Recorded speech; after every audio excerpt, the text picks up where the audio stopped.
Weebs love them, normal people will judge you for them. What better way to show your devotion to your favorite character than a display of plastic statues on some shelves in your room? It's no wonder why anime figures are so popular, even with their sometimes stupidly high prices. From highly detailed scale figures to cute imposable nendoroids, there's something for everyone out there for all types of tastes. Our favorite anime characters may not be real, but a bunny girl sitting on your PC tower constantly staring you down comes close enough. So why not collect some figures of your own? Have an army of your favorite character. Maybe spread the love and collect from all types of series, or do something in between. Personally, I was going full completionist for a while there in collecting every John Alter figure, something which I've since given up on. If you're more dedicated than I am, then perhaps that is something you could aim for. Though I would not recommend doing so if you're really into Hatsune Miku, or Rem, or Saber.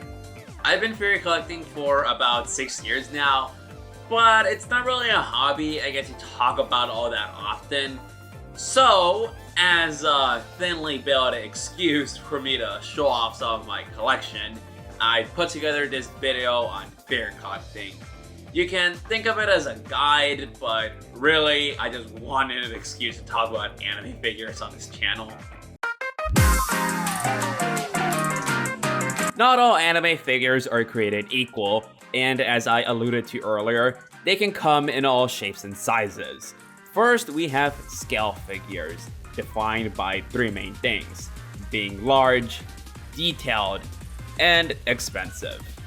These get their name as they match the character's proportions, just scaled down to fit into figure form, which isn't to say one-to-one scale figures don't exist, because they do, though good luck getting your hands on one.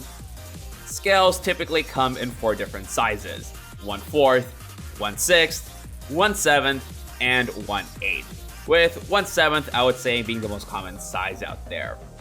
1/4s are a bit of a curious case because, as you can see, all the quarter scales I own are bunny figures.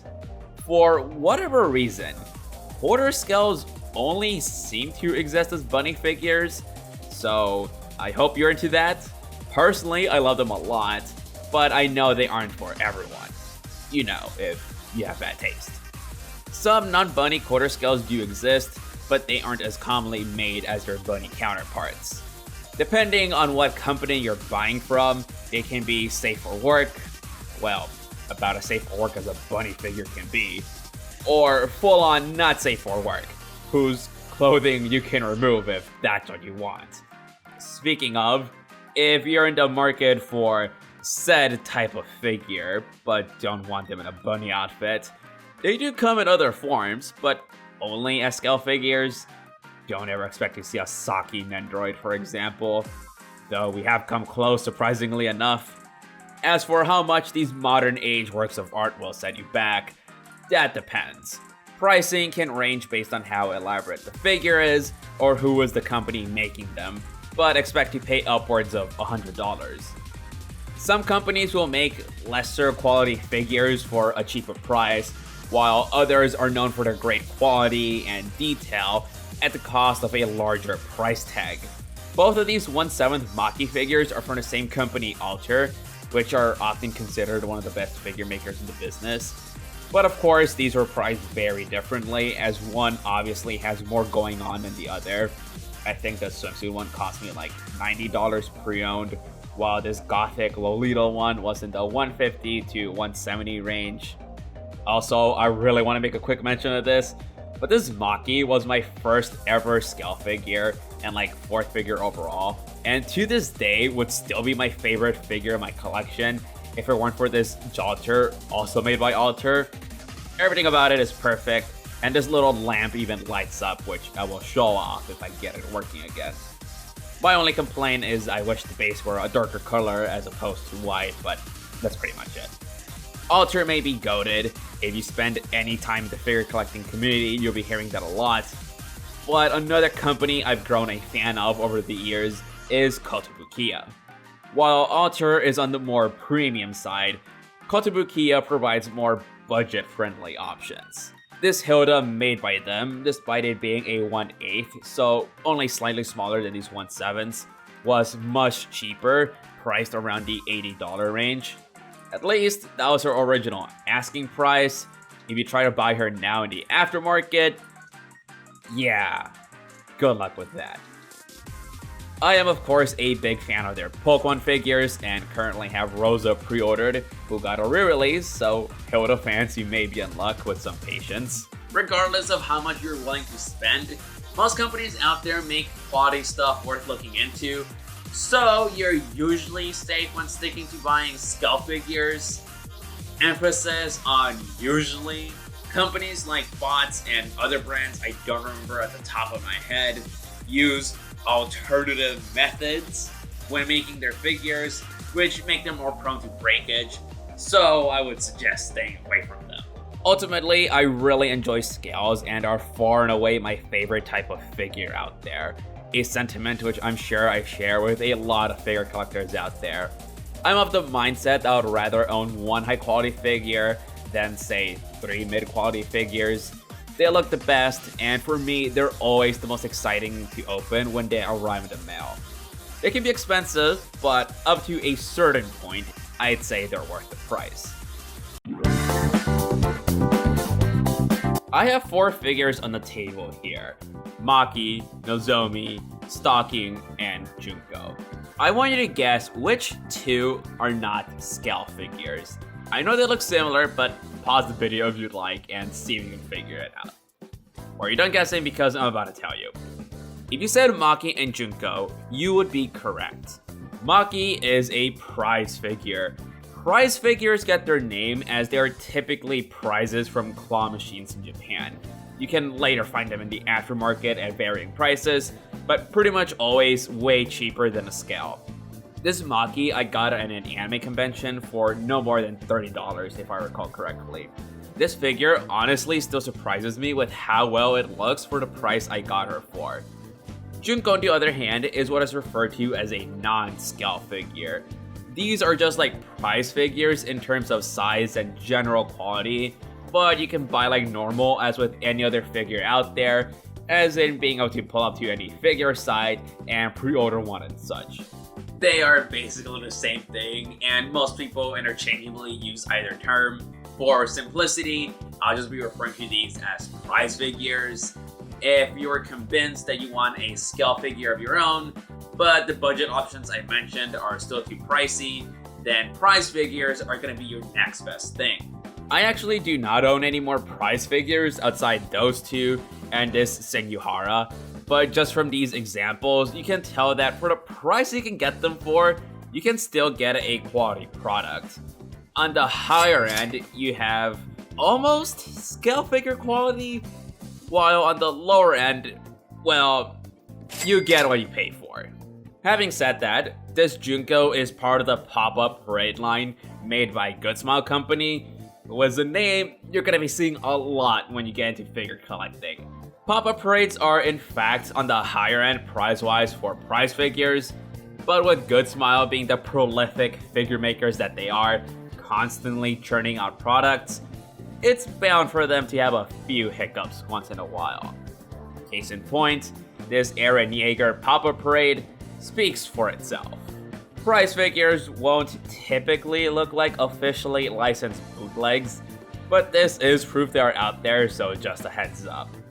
Faces may look a bit off on cheaper figures, but this is definitely a more extreme case of that. When researching for this video, I did come across some other brands who seem to be making some good stuff, so I'll flash them on screen. Check those out. I'm sure you'll find something you like through them, and perhaps they are more consistent than what Good Smile is offering. Since I don't have much experience with these, I can't really say much more about them. I did come across some really nice prize figures in researching, so perhaps I shouldn't be so dismissive of them. They're cheap, and honestly, they can be pretty cool sometimes. What more could you ask for? At the moment though, when I do want a cheaper figure for a character I like, I will instead get something from the next category. So obviously you know about Funko Pops, these ugly looking things, which for the record, I only have one because it came with my PS4. And I guess technically it's not a Funko Pop, it's a Funko bobblehead, but it's close enough. Well, what if you took these and made it so they didn't look like shit? Because unlike Funko Pops, Nendoroids actually look good. Well, most of the time. The Jared Leto Joker Nendoroid is a thing that exists, which I'm sure you can find in the bargain bin at your local small town Comic-Con. Low-hanging fruit aside, I bring up Funko Pops as both lines of figures are small, done in a chibi fashion, and in that pretty much any franchise imaginable has been turned into a Funko Pop or Nendoroid at some point. And like Funko Pops, Nendoroids, at least when compared to their alternatives, are cheap.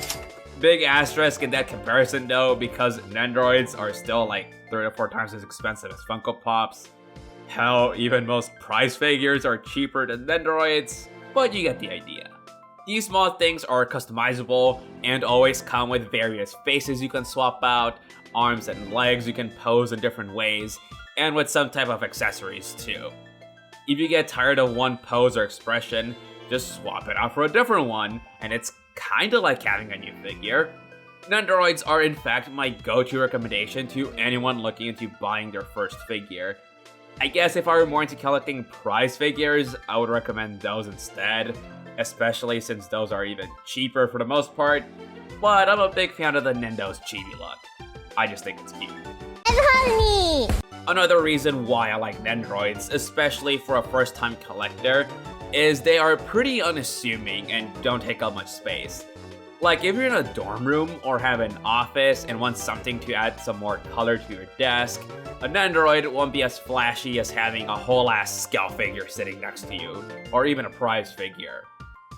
So another positive with Nendoroids is that since they're so small, they will actually fit into a jar.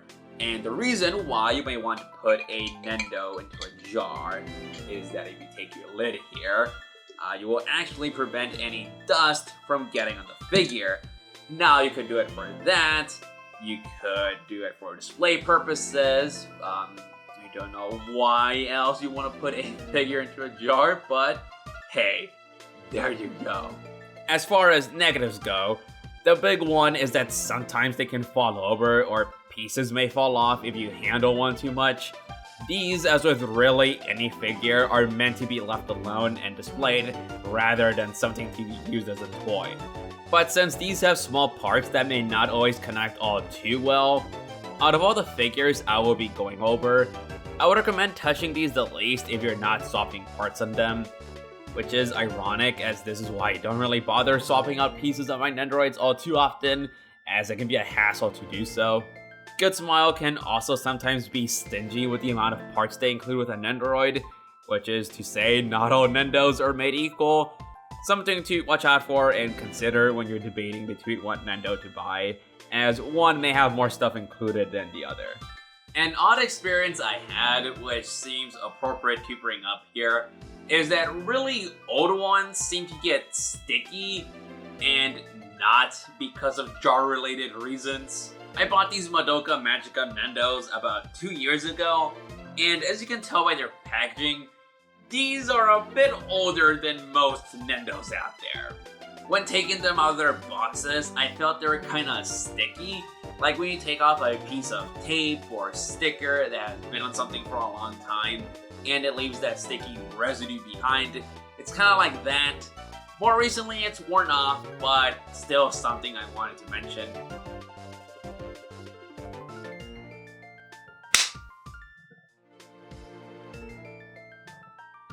If Nendoroids seem like your type of thing and you want a little more, then I also suggest checking out the, let's see, Capuche line? Capuche? Look, I really don't know how to pronounce that. They're the off-brand Nendos. If you like that, there you go. Having said all this, I'm maintaining my stance that Nendos are a pretty solid entry point if you want to start figure collecting. If you still find them too pricey, I recommend checking out pre-owned ones on sites such as AmiAmi for some good deals. That section, in fact, is a gold mine for some older figures, so I would recommend checking it out from time to time just for that. Like I said earlier, personally, if there's a character I like, but don't like that much for me to want to get a more expensive figure of them, I'll settle for a Nendoroid instead. So Figmas are basically glorified action figures. This old white Power Ranger toy I've had since I was 5 probably isn't all that far removed from this Hunter from Bloodborne Figma I have here. Though I would not recommend bashing these two together, as these are still quite pricey. While smaller than the scale figure and even some prize figures, they do have a lot of joints and posability to account for. So these will run you up to around $90, which I would say is the average price of these. Like Nendoroids, they are customizable, coming with all types of parts. You can pose them in different types of ways and have some fun with that if that's something you care about. Basically, take nendos and stretch them back out into their regular proportions if you care for a more true to character look. To be honest, I've never really cared for Figmas all that much, as they're in that awkward middle ground for me, where I'd rather get a Nendoroid if I want something cheaper, or a scale figure if I want something more elaborate for that character. Out of the Figmas I do own, 3 of them are of the same character, because she's my favorite, and the other 2 don't really have many other figure alternatives. I do find it funny that the 2 non-Jotcher Figmas I own are of PlayStation characters, a bit of a coincidence there. Cat here, I'm really happy I got her at the price I did, cause all her stuff, what little there is hard to get. At the time, back in 2020, this figure of hers was going for around $110 in the aftermarket, while I got her for $90. For reference, her original price was $70. So thank you, random eBay seller who was selling it for that price. As with my comments on Nendoroid alternatives, Figmas aren't the only posable figures out there, let alone those you can customize as well. This Woody figure I have, which you may recognize, is part of the Rebel Tech line.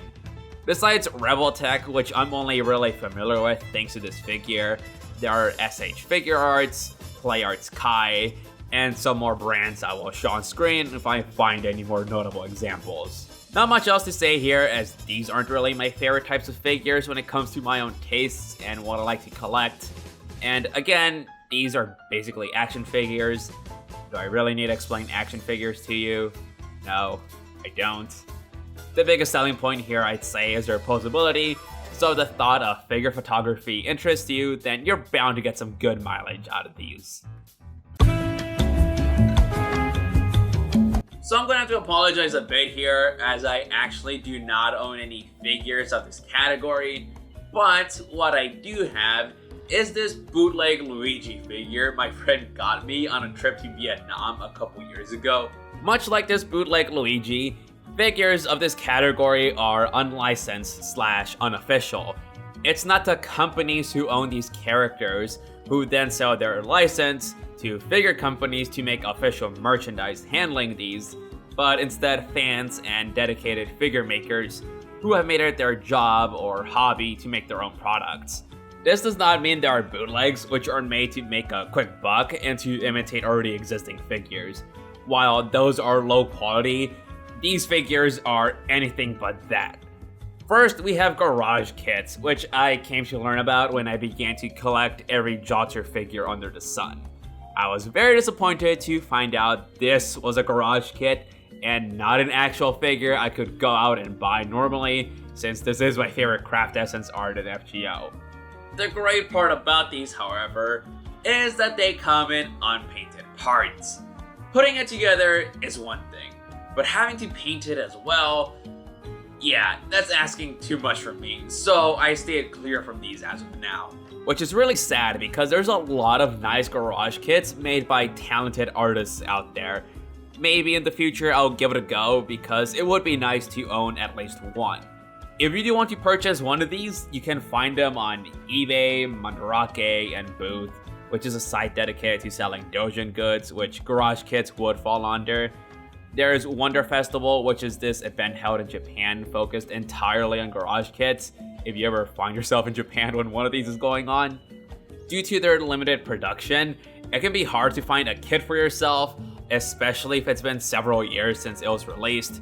You will probably find yourself in a bidding war to get a copy, so you're at the mercy of the aftermarket here for how much you could potentially pay. I would consider garage kits the final level of figure collecting for how dedicated you would have to be to not only track one of these down, but get it painted as well. You could find a pre-painted one like on eBay, but there's always a risk it could break upon shipping, as these are more fragile than a regular figure. And then we have what I'll refer to as resin figures, as normal figures are made out of PVC usually. These resin figures are not only made out of this other material, but seem to be made at much smaller quantities with higher than normal prices. The best of combinations, I know.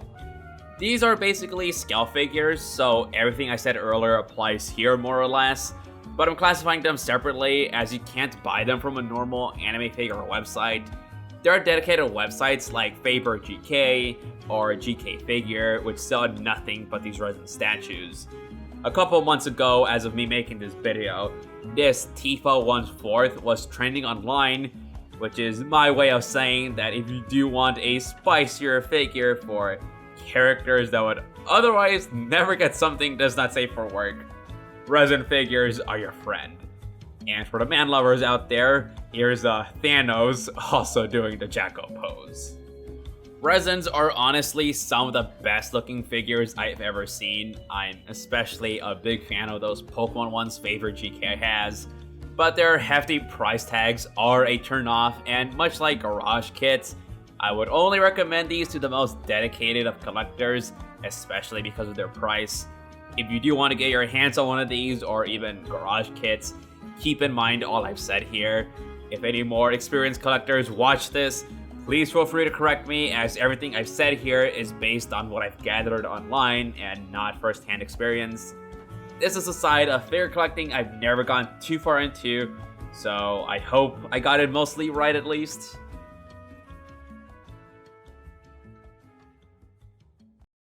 Hope you guys enjoy this one. It's been in the works since July and was going to release all the way back then, but ended up being a bigger challenge to produce, and I ultimately got caught up in my London trip, which, by the way, you should watch my blog on it if you haven't done so already. There's even a small portion in there where anime figures are brought up, coincidentally enough. But now that it's finally out, I can say I had a lot of fun putting this together, except for all those parts I severely underestimated how much B-roll I was going to need in editing this, and extra reshoots I had to do to make up for some earlier crappier shots. Also, as much as I enjoy this hobby, I probably will not be bringing it up again a whole lot, except for maybe one video idea once a certain figure arrives. If I feel like it, I'll put it out, but outside the occasional cameo in future videos where I'll have an excuse to show off a figure, this is it. I do plan on covering more anime related topics though, so do expect that sooner rather than later. Next video is back to games with Danganronpa 2, whose script I also started working on at the same time as this, so watch out for that in the near future. Thanks for watching, and have fun figure collecting. See ya. Dude, I got a fucking mess I need to clean up. Jesus Christ.